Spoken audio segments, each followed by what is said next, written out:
Selamat pagi, kembali lagi kita berjumpa dalam mata kuliah Pendidikan Matematika 2. Bagaimana kabarnya? Saya harap semua dalam keadaan sehat.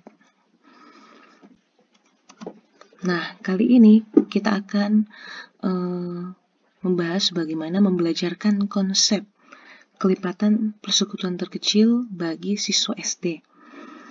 Nah, seperti kita ketahui bahwa kelipatan persekutuan terkecil atau KPK itu merupakan materi prasyarat atau yang diperlukan untuk membelajarkan topik-topik lain dalam pelajaran matematika. Salah satu di antaranya adalah keterampilan prasyarat untuk melakukan operasi hitung penjumlahan dan pengurangan pecahan dengan penyebut berbeda. Nah, selain daripada itu, KPK juga diperlukan dalam memecahkan masalah kehidupan sehari-hari yang dijumpai oleh siswa. Misalnya, perkiraan waktu tempuh yang diperlukan dalam menyusul kendaraan, atau untuk menentukan suatu perulangan dari suatu kegiatan atau suatu peristiwa. Nah, dalam pembelajaran, guru harus memberikan permasalahan yang berkaitan dengan kehidupan nyata siswa, atau guru harus mengkonkretkan konsep kelipatan persekutuan. Dalam membelajarkan KPK, yang pertama yang harus diajarkan terlebih dahulu kepada siswa yaitu kelipatan suatu bilangan. Mengenai kelipatan suatu bilangan. Nah, kita sebagai guru bisa memberikan gambaran seperti ini atau permasalahan dalam kehidupan sehari-hari seperti yang ada pada kotak ini, yaitu Nina mempunyai 1 tusuk sate telur, kemudian Nita mempunyai 2 tusuk sate telur, kemudian Nani mempunyai 3 tusuk sate telur, dan Nana mempunyai 4 tusuk sate telur. Berapa banyakkah telur masing-masing anak? Jadi ini bisa membantu siswa untuk memahami kelipatan suatu bilangan. Nah, untuk menyelesaikan soal tersebut, diperlukan kemampuan menerjemahkan situasi dunia nyata ke dalam pengalaman matematis. Nah, dalam menjawab permasalahan ini, ada beberapa kemungkinan yang siswa gunakan dalam melakukan operasi hitung penjumlahan secara berulang, seperti berikut ini.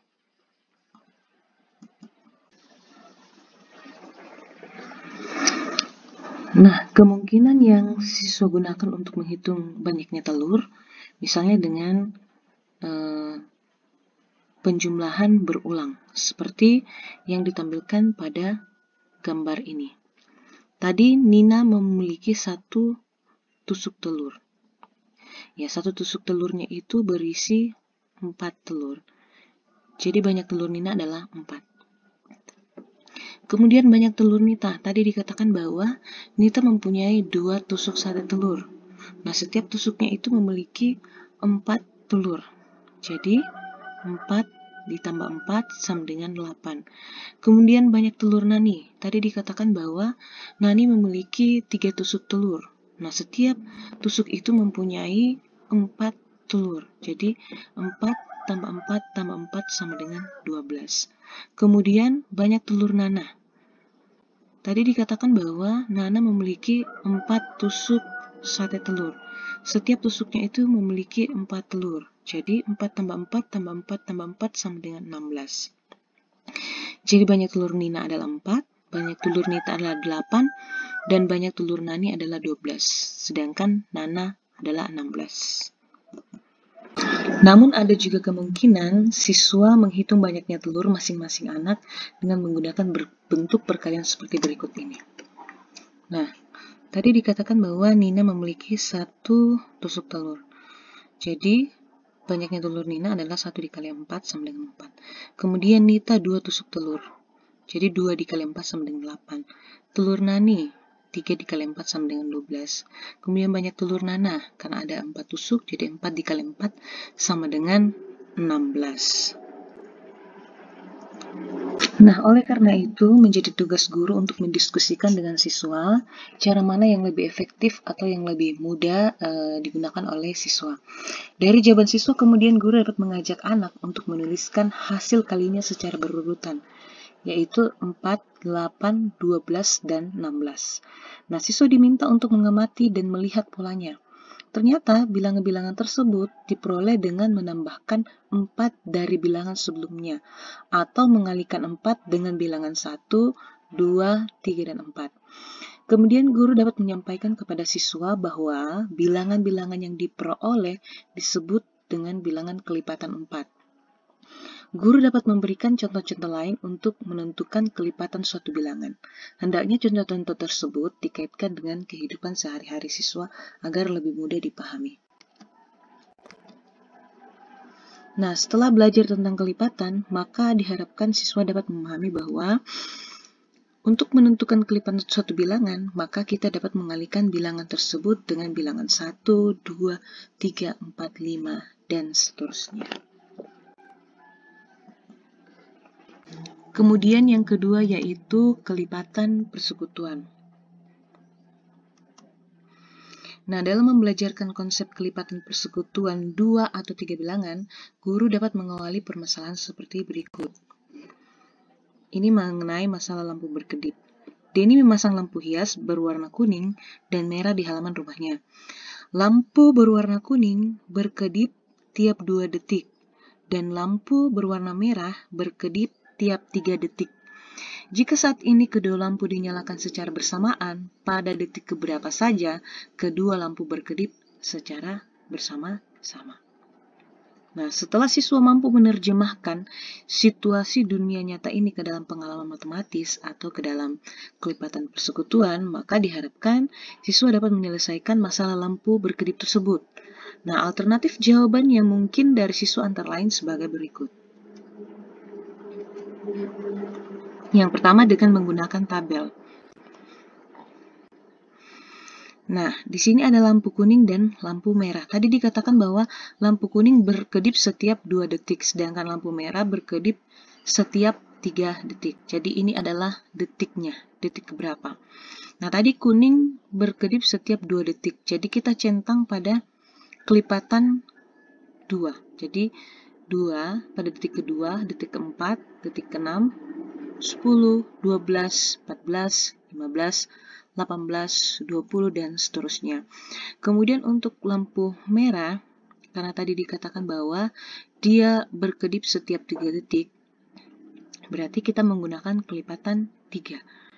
Jadi pada detik ketiga, 6, 9, 12, 15, 18, dan seterusnya. Nah, kemudian tadi dikatakan bahwa kelipatan persekutuan. Mari kita lihat pada detik keberapa kuning dan merah berkedip secara bersamaan, yaitu pada detik ke-6 yang saya beri warna biru ini, biru muda, detik ke-12, detik ke-18, dan seterusnya. Kemudian dengan menggunakan kelipatan. Nah, tadi kan ada kelipatan 2. Kelipatan 2, jadi 2, 4, 6, 8, 10, 12, 14, 16, 18, 20, 24, 22, 24, 26, 28, 30, 32. Kemudian kelipatan 3, 3, 6, 9, 12, 15, 18, 21, 24, 27, 30, dan seterusnya. Kemudian mari kita lihat mana pada kelipatan 2 dan kelipatan 3 yang sama, yaitu 6, 12, 18, 24, dan 30.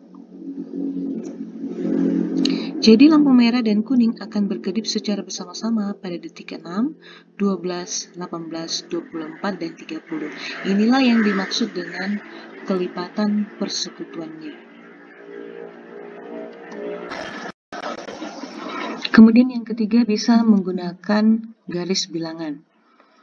Nah, di sini siswa membilang loncat 22 dengan menggunakan garis bilangan. Kemudian dilanjutkan dengan membilang loncat 33 pada garis bilangan yang sama. Tadi dikatakan bahwa lampu kuning berkedip setiap 2 detik. Jadi makanya kita loncat 22. Ya. Kemudian lampu merah berkedip setiap 3 detik, makanya kita akan membilang loncat 33. Mari perhatikan garis bilangan berikut ini. Nah, membilang dengan loncat 22, jadi kita meloncat sebanyak 2 kali.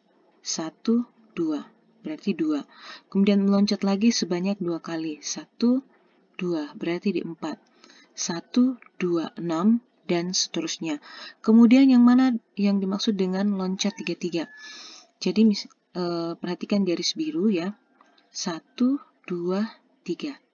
Berarti sekali loncat langsung ke 3. Kemudian kita loncat lagi sebanyak 3 bilangan, yaitu 6. Kemudian loncat lagi 3, 9. Loncat 3 lagi 12, dan seterusnya. Nah, mana yang memiliki titik yang sama? Jadi ini 6, 12, 18, dan 24. Nah, dari ketiga cara tersebut, setelah diamati ternyata bilangan kelipatan 2 itu adalah 2, 4, 6, 8, 10, 12, 14, 16, 18, dan seterusnya. Kemudian bilangan kelipatan 3 adalah 3, 6, 9, 12, 15, 18, dan seterusnya. Nah, bilangan yang sama dari kelipatan 2 dan 3 adalah 6, 12, 18, 24, dan seterusnya. Jadi lampu kuning dan merah tersebut akan berkedip secara bersamaan pada detik ke-6, 12, 18, 24, dan seterusnya. Nah, kemudian selanjutnya guru dapat menjelaskan kepada siswa bahwa bilangan-bilangan yang sama dari 6, 12, 18, 24, dan seterusnya disebut dengan kelipatan persekutuan dari 2 dan 3. Nah, dari contoh-contoh yang diberikan oleh guru, diharapkan siswa dapat memahami bahwa kelipatan persekutuan dari dua bilangan adalah kelipatan-kelipatan dari kedua bilangan tersebut yang bernilai sama. Oke, selanjutnya bagaimana pembelajaran cara menentukan KPK. Nah, di sini siswa diberi permasalahan yang berkaitan dengan kehidupan nyata siswa. Seperti yang ada pada kotak ini, Anggi dan Novi mempunyai jadwal tetap mengunjungi perpustakaan yang selalu buka biarpun pada hari Minggu.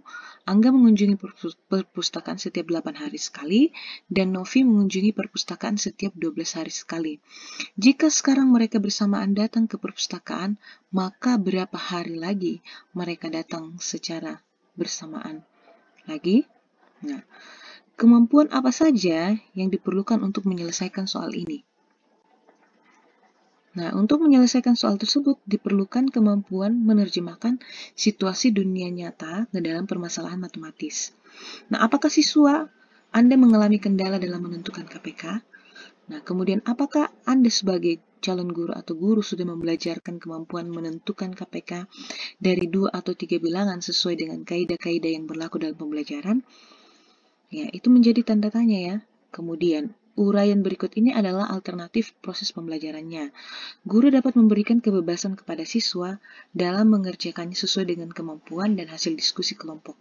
Jika siswa masih kesulitan dalam mengerjakan permasalahan tersebut, maka guru dapat memandu dengan memberikan pertanyaan-pertanyaan tentang makna dari permasalahan yang ada. Antara lain, berapa hari sekali Angga mengunjungi perpustakaan? Kemudian, berapa hari sekali Novi mengunjungi perpustakaan? Nah, tadi dikatakan bahwa Angga mengunjungi perpustakaan setiap 8 hari sekali, dan Novi mengunjungi perpustakaan setiap 12 hari sekali. Nah, apakah makna setiap informasi yang diketahui? Berikut ini adalah alternatif jawaban siswa. Yang pertama dengan kelipatan persekutuan. Nah, karena Angga mengunjungi perpustakaan setiap 8 hari sekali, maka dapat dituliskan dalam bentuk kelipatan, yaitu kelipatan 8. Kelipatan 8 dengan seperti yang sudah disampaikan sebelumnya bahwa kelipatan itu bisa mengalikan bilangan 8 ini dengan 1, 2, 3, 4, dan seterusnya, atau dengan menggunakan penjumlahan berulang 8. Jadi diperolehlah kelipatan 8 adalah 8, 16, 24, 32, 40, dan seterusnya. Karena Novi mengunjungi perpustakaan setiap 12 hari sekali, maka dapat dituliskan dalam bentuk kelipatan 12, yaitu 12, 24, 36, 48, dan seterusnya. Nah, dari kelipatan 8 dan 12 terdapat bilangan yang sama, yaitu 24, 48, 72, 96, dan seterusnya, yang merupakan kelipatan persekutuan dari kedua bilangan tersebut. Nah, kemudian dengan faktorisasi prima, kita menggunakan faktor prima, seperti pada pembelajaran FPB. Jadi faktor dari 8, faktor prima dari 8 yaitu 2. Jadi bilangan prima yang bisa membagi 8 adalah 2. Kita mulai dari bilangan yang terkecil dulu. Jadi 8 bagi 2 hasilnya 4, 4 dibagi 2 hasilnya 2. Kemudian untuk bilangan 12, 12 bagi 2 hasilnya 6, 6 bagi 2 hasilnya 3. Nah, kemudian kita bawa ke dalam faktorisasi prima. Jadi faktorisasi prima dari 8 adalah 2 kali 2 kali 2, kemudian 12, faktorisasi prima dari 12 adalah 2 kali 2 kali 3. Nah, faktorisasi prima dari 8 bisa disingkat dengan 2 pangkat 3, kemudian faktorisasi prima dari 12, 2 pangkat 2 kali 3. Nah, KPK-nya yang mana? KPK-nya yaitu kita mengalihkan semua faktor, tetapi kita mengambil pangkat yang tertinggi. Jadi ini, 2 pangkat 3 dikali dengan 3, atau 2 kali 2 kali 2 kali 3. Jadi hasilnya adalah 24. Jadi harus diingatkan kepada siswa bahwa kita mengalihkan semua faktor, tetapi untuk faktor yang sama, kita mengambil pangkat yang paling tinggi. Yang ketiga adalah dengan tabel pembagian.